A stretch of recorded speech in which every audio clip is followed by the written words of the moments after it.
C'est ma région sur Sensation. C'est ma région, c'est maintenant. Je suis allé à la rencontre de Catherine Pégard, présidente de l'établissement public du château de Versailles. Elle nous raconte comment développer la popularité du château.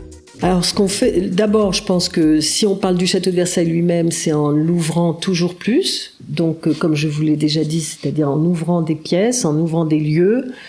Quand on ouvre la salle du jeu de paume, c'est une partie de l'histoire de la France qui s'est jouée dans cette salle du jeu de paume.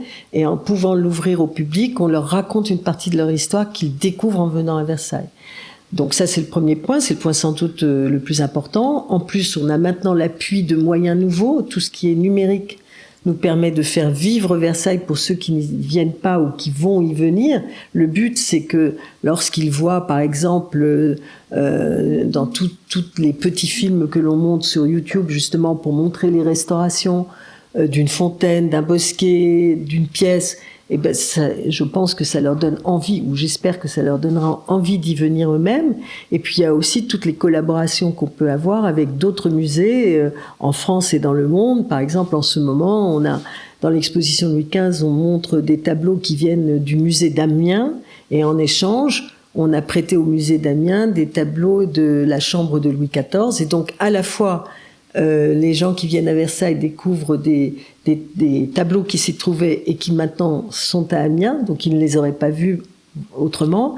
Et quand ils vont à Amiens et qu'ils voient les tableaux qui étaient dans la chambre du roi, peut-être auront-ils envie de venir voir la chambre avec les tableaux quand les tableaux y reviendront. Donc c'est rien n'est anodin.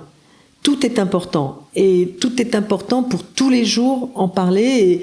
Et si j'osais, je dirais que une journée de perdu, c'est une journée où on n'a pas parlé de Versailles, où on n'a pas fait parler de Versailles.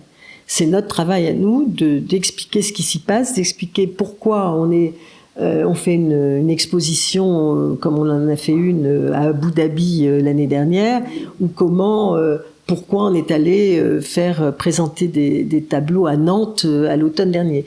Et je pense qu'à chaque fois, on donne une idée de ce qu'est Versailles et l'envie d'y venir. Et donc, c'est vrai que l'association, aujourd'hui, la chance qu'on a, c'est que le numérique devient un moyen, et un moyen très important.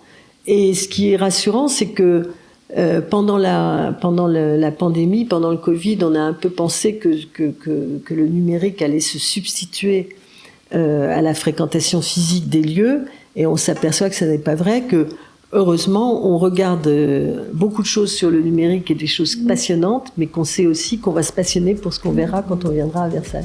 C'est ma région, c'est tout pour aujourd'hui. Rendez-vous demain pour mieux connaître l'Île-de-France sur Radio Sensation. C'est ma région, le magazine de découverte sur Sensation.